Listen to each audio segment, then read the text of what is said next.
This is Captain Cortez again from Cortez Outfitters, and today we'll be tying this peanut bunker ostrich fly. Anybody who ties with ostrich knows they have tons of life. It's really underrated. It's a great feather, tons of movement, not much you need to do to it. It's pretty much easy. Everybody goes crazy for the hack. The hack was great, especially for making a profile. But yeah, this is a pretty simple tie. Works great when there's bait fish around, for stripers, bluefish. I wouldn't really toss it for blue because everybody who knows the yellow-eyed devil would chop this in half in 2 seconds with their teeth.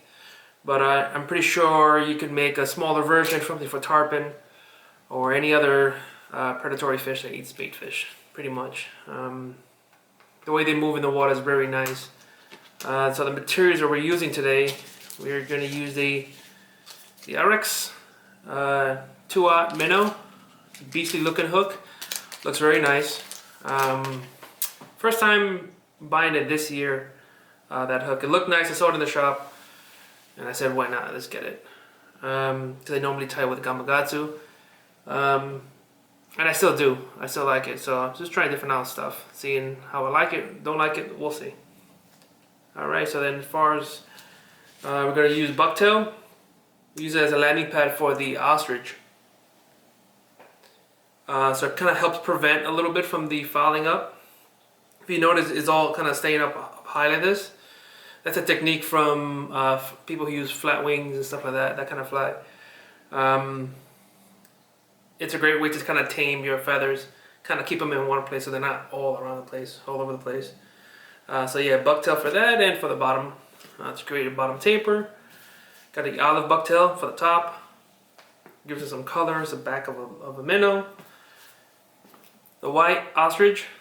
So we have different lengths here. We got the long stuff for bigger flies, shorter stuff for smaller flies. It's a little stiffer too, where this one is very silky and sexy.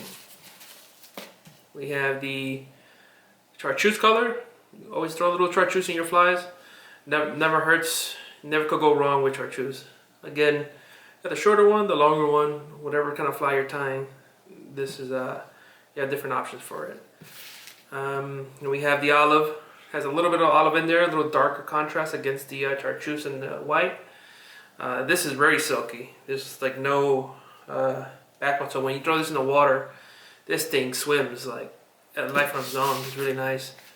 For body, we're using UV Pearl dubbing, ice dubbing. Really nice. Gives it like a blue purple sheen to it. Works really good. I like it. And for flash, we're using some PolarFlash Silver. Looks very nice. Has a like holographic feel to it. Throws a little bit of greens and purples at you, as well as silver. Here the peanut bunker have like a very high silver color to them, very silvery white color to them. So this should be right in that ballpark. I can imagine a bass who just sitting on the bottom sees this fly go by and not going to take a look at it or think twice. For thread, I'm using the gel Spun 100. You can use any saltwater thread, it's up to you. Whatever you got at hand, as long as it's at least saltwater grade, those tougher stuff. Pretty simple tie. We're gonna get to it right now, and if you guys have any questions, any comments, any requests, I am planning to do a YouTube live or Instagram live. I'm not sure which one I'm gonna do yet though. Taking on questions, maybe do a live tie or something like that on different flies I tie. Yeah, I'm getting ramped up for the season, so it's time to start tying to get ready. Alright guys, tight lines, enjoy.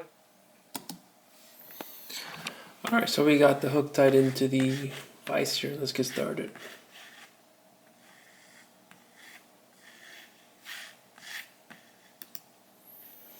With all my flies, I like to put a base thread down on the whole thing so the material has something to grip.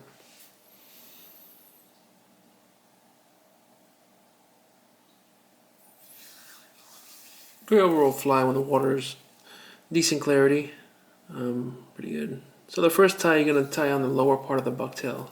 The bucktail is a little stiffer. towards the base. They're hollow, so when you tie them in, make sure the portion of the fly that's closer to the bend, you don't squeeze down too hard. Squeeze down more at the ends, and just do loose wraps towards the bend of the hook where the bucktail is going to be, so you don't flare it up so much out. Remember, this is just a landing pad for the ostrich. Helps keep the ostrich in place and all the other materials in place. This is has a purpose. So normally people don't like to use that bottom because when you squeeze down on that hair, it really wants to go everywhere. But if you treat it nice and know where to squeeze it, it works out well. So towards the eye of the hook, that part of the bucktail, you cramp down on it, and as you move towards the bend of the hook, you make it nice and slow.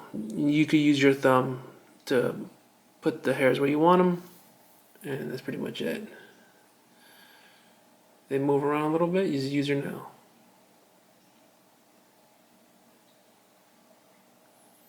As you can see, it just bounces right back up. Someone's material and flash, anything wants to go down and wrap itself on the hook, it will keep it up nice straight and keep that profile of the bait fish. Now the ostrich, depending how big you want your fly, it could go from 3 inches to 5, 6 inches. Normally I like to do 2.5 or to 3 lengths of the shank of the hook on my flies. They could be as big as you want, as small as you want, depending on the size of the hook, of course. And these first ties of these feathers, I like to grab about 6 to 8 feathers of this ostrich. And then obviously we start putting more after that.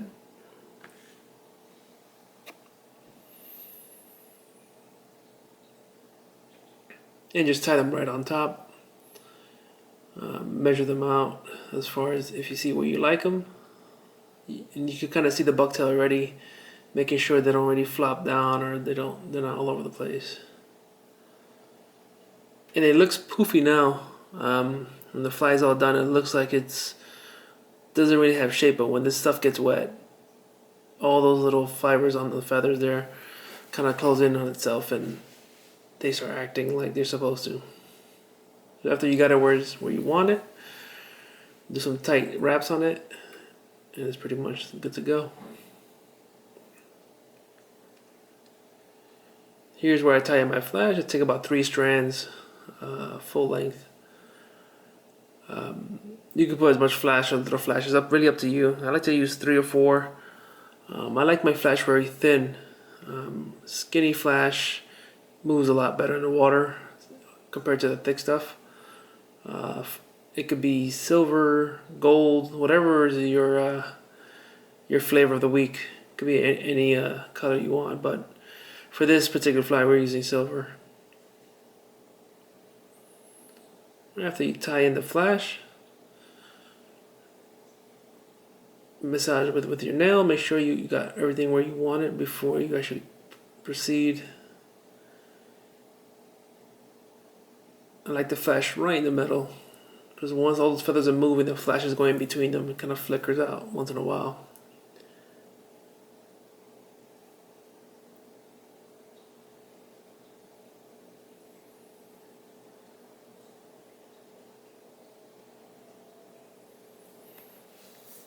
Great fly for once it hits May, June, when we start getting more activity with the peanut bunker. In the beginning, mostly we have herring, shad, stuff like that. First coming off, worms, crabs, shrimp. When the mud starts warming up and bass are feeding on anything in the water because they've had a long winter for the holdovers. Right now we're going to put a little bit more white. Now we start creating a little taper with our feathers here. A lot of people forget to do tapers on their flies, especially for bait fish imitation. That's one thing very important, I think, is one of the triggers that happens when the fly stops moving and it has a taper to it. Is more convincing, I think, to the fish. So you notice that these feathers are going to be about 1 inch shorter to 1.5 inches shorter of the other ones, and that's now we're starting to create a taper on the top part of the fly. Cut off your excess and tie it down. Here I use about 4 to 5 feathers. Really up to you, but this is how much I like to use. Again, it looks like a lot of material right now, but in the water you're gonna see it's like marabou, where it just all collapses on itself, and it all kind of blends in together. A lot smaller profile in the water. And I tend to not like to do the wetting of the fly just to see it with your spit or something like that at home. That doesn't give you the true look on the water. So here we're doing a little dubbing loop. Now we're going to add some dubbing for the body. This is another technique from flat wing flies that I learned. Works very well. Gives the body some flash. You can add any color you want. Could be red, a little pink. Could be a red throat. I'm more into this ice dubbing. Last year, very killer with the eels. This dubbing worked very well for me. But yeah, it's really kind of up to you what color dubbing you want to put. Something you like using better or more. It's really up to you. I personally like this color. Would I go with a tan or a pink? Sure. Depends on whatever's working.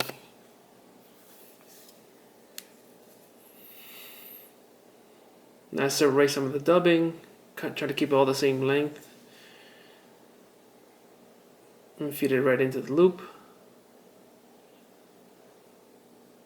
Alright, well, once you got it where you want it, start spinning it.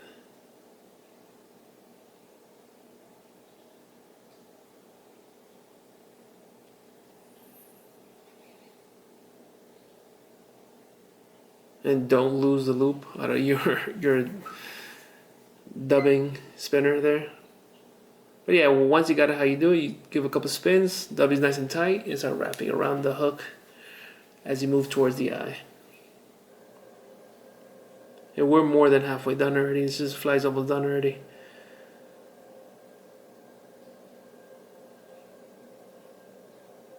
So now you're gonna lock in the dubbing loop. After you take 1 or 2 wraps around, that's it. That's pretty much locked in now.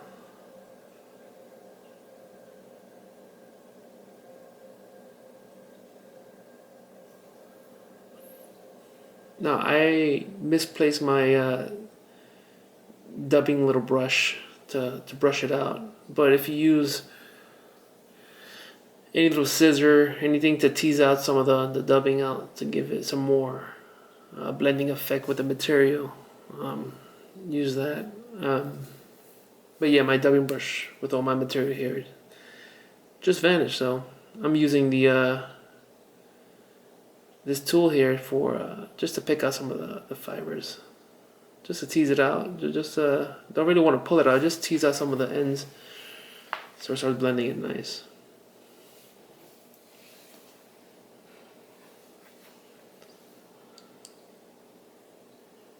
Again, it looks all over the place now, but in the water it's all gonna get pushed back when you start stripping it in, and it starts to mesh everything all together real nice.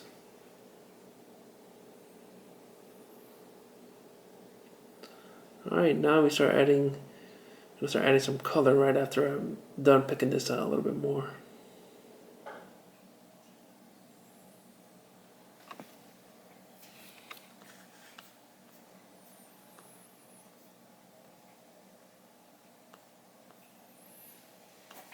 As you see, this hook has a nice wide gap to it. I like the look of the hook. I believe it's gonna do just fine with these stripers. It's good with a wide gap because if you encounter a nice big fish, the wide gap would help make sure you secure that hook in his mouth. Sometimes these hooks with small gaps doesn't really cut it. When these thick lips of these big bass doesn't really dig in enough. So now we start taking some of the chartreuse. Now we start putting little back to this bunker pattern here. Here you grab about 4 to 5 of the chartreuse, a little bit shorter than the last white length. So now you're still creating taper. You're always thinking about the taper, always thinking about what's the fly gonna look like when it stops in the water, how's it look when it's moving. Because a lot of times, a lot of strikes happen on the stop. You're stripping, they're following it, and once you pause it, a lot of times on my charters, that's the way we do it. Once it pauses, the fish gets a good look at it. If he's fooled, he'll take it.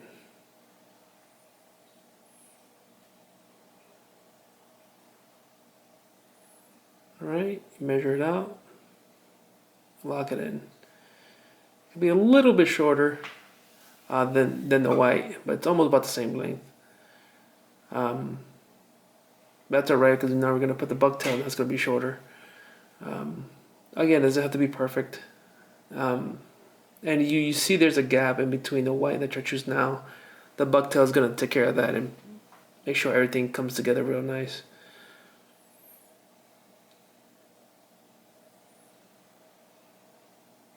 This is me just being extra anal in how it looks, but really, yeah, it's good to go already.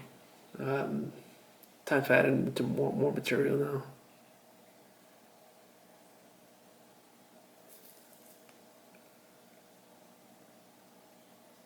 You're gonna see how much life this stuff has. This ostrich. My next fly is gonna be some eel, sandy eel fly I tied last year. That was just killer. Just even more simple than this. It takes minutes to tie, and now I'll fish all my other flies. During the sand eel we had last fall, it was pretty obvious that was the pattern they were going after. The normal clousers, all that stuff, they weren't really messing with it. No bucktail, nothing.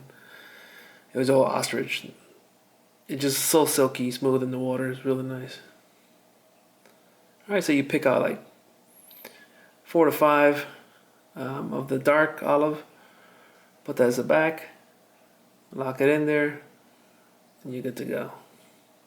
These are just mounting one on top of the other, creating like a shadow for the back here.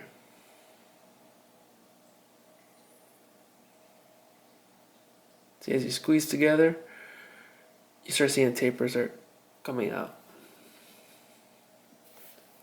Alright, next comes the olive. Take it by the middle to the top portion of the hair.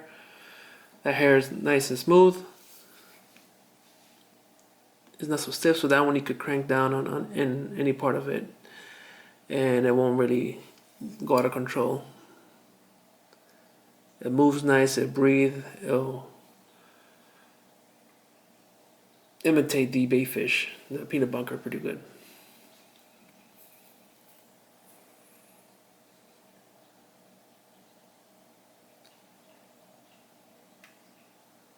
The clump you're gonna take out, it's gonna be more than the white bottom, but not too much. As you can see, it's about half a pencil of thickness. I've heard other people use pencils as far as how much you should take, but yeah, it's not that much of a bundle. You don't want too much bulk on this, unless you like bulk on your fly, on the head of the fly is fine. You can almost do whatever you want, but it doesn't need it. As long as the top portion of bucktail it's thicker than the lower part, and that's just to help it make it swim correct. When there's too much on the bottom, the fly wants to turn. So now I'm measuring it out. It's a little bit shorter than the dark olive ostrich.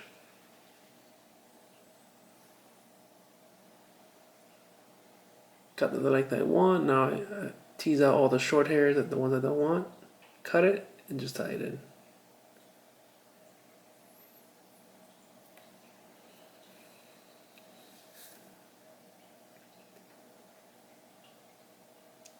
Remember, always use your nails, your fingers to massage the material to where you want it.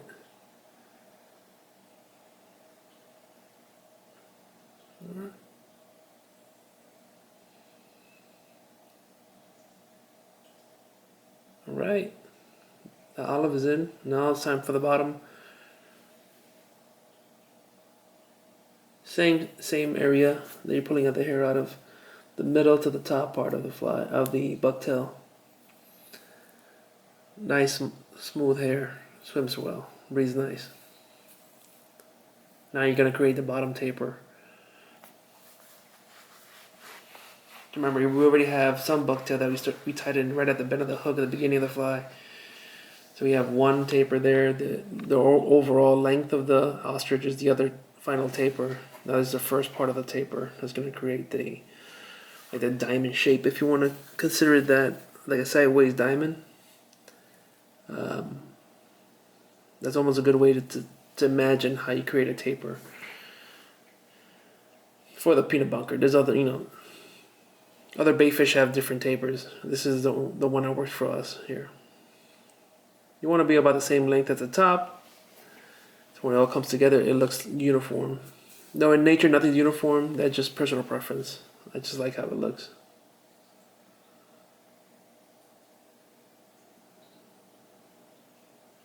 See what I like, tie a couple wraps, and then I can start pulling on the hair so I don't have nothing hanging off and towards the eye. Use my thumb to massage what I want.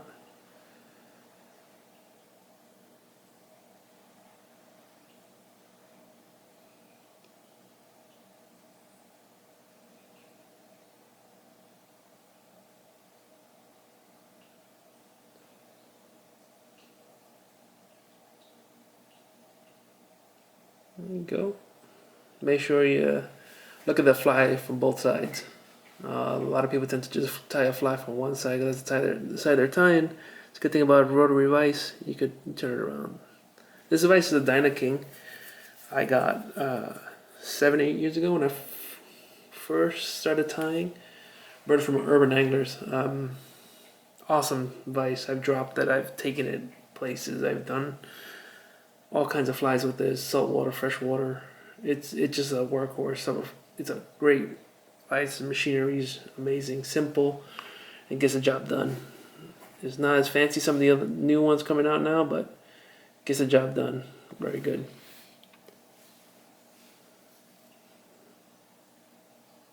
The white part of the bucktail, the bottom part, I always like to tie about half of the hook and downwards. And what that does, that kind of covers some of the empty spaces where the hook is at and goes towards downwards. So we're basically almost done here. Now we just gotta add some eyes and we'll be almost good to go. So before we add any resin or any curing thing, let me just make sure that this is where I want it. Now for the eyes, we're going to use 732's flat eyes. You could use 3D eyes, you could use fancy stuff. It's up to you, it's all preference. I think these work just fine enough. Some people don't even put eyes on their flies. Again, for me, it just looks nice. I wouldn't want to go on a charter and the guy hands me a fly with no eyes. They have a little bit of stick on them, so just use that little stickiness just to hold them in place while you get your resin ready and get it on. Just seal the whole thing in resin. That resin will seep into the thread a little bit, so when you cure it, make sure the thread doesn't unravel, do anything like that.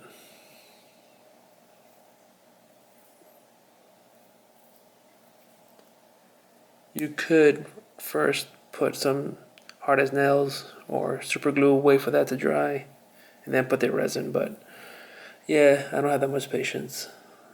I just put everything on the resin, that works fine.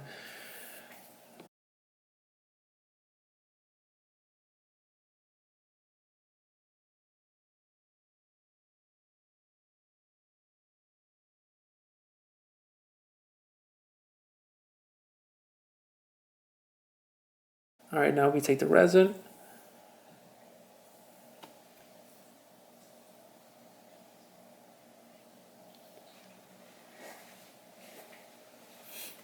Make sure you have enough. Make sure it's coming out. There you go.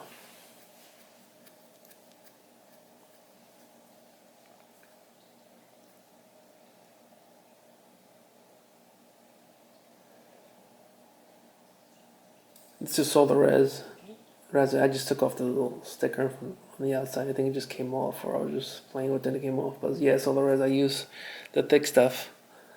You can see the eye a little loose, but If you go gentle enough, it'll stay right on. Just go over the eyes, go around the thread, the whole head, and do all that stuff.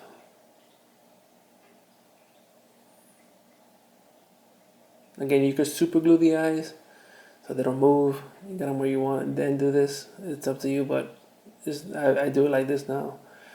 And I'm so used to it that I just kind of just stay where I want them.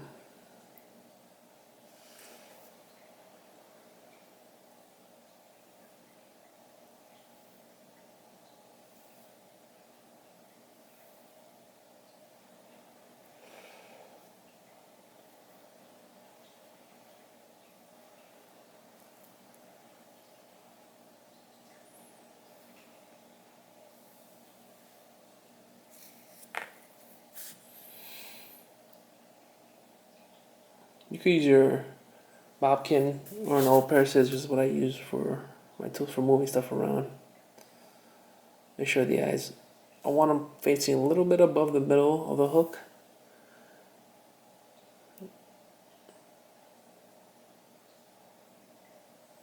Again, it's not crucial. It doesn't have to be perfect, but close enough that you feel comfortable and proud of casting this fly or any fly that you tie. I think that's one of the main things about fly tying is for if you're using the fly, it's not gonna be a fly you're gonna skip in your box. You're gonna be like, okay, I'll grab this one because I know I like this fly.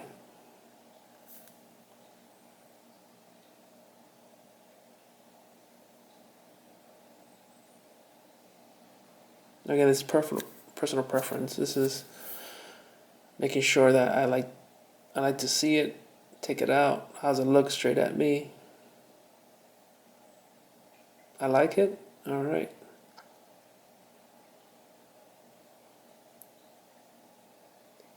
Remember, keep spinning the fly around so the resin doesn't all go to one spot.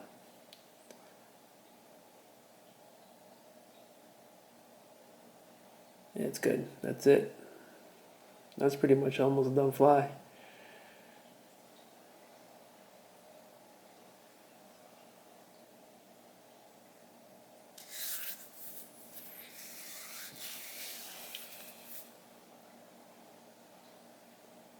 Killer fly. Great for striped bass here in New York City or New York State area. Would not use it with the bluefish around. The bluefish definitely would tear it up. Anything that's not synthetic, they would destroy. It would last a couple fish, yeah, but they would just chew right through it. Bass won't chew it right through it. And you think the feathers are kind of weak, they're not. They're actually pretty tough, especially with all together. They're pretty tough, but still, just bluefish are just destructive. So that's me blowing it. You can see the feathers already, how it is.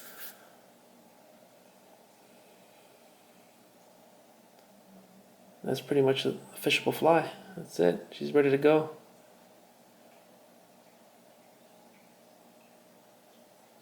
Now I caress it.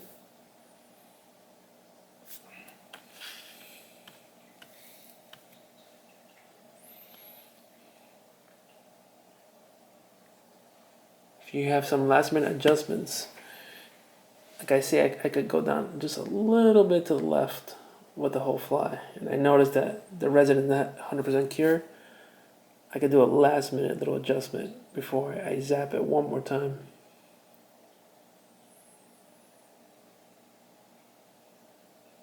And that's it. I'm gonna zap this one more time and that's it.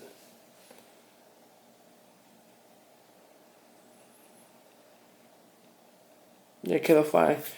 Hope you guys enjoy this. Hope you guys catch fish with this. Hope you guys use it. I get my ostrich from Tight Lines in New Jersey. They have awesome ostrich amongst other material.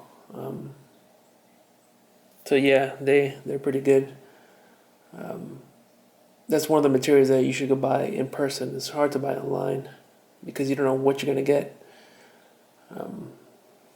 Again, you could break, like what I just did, I just broke some feathers just to create more taper on the bottom part.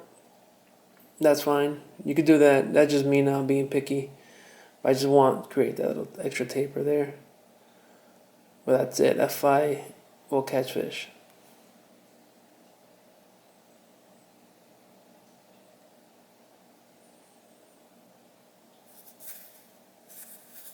You notice the taper on the top and the taper on the bottom.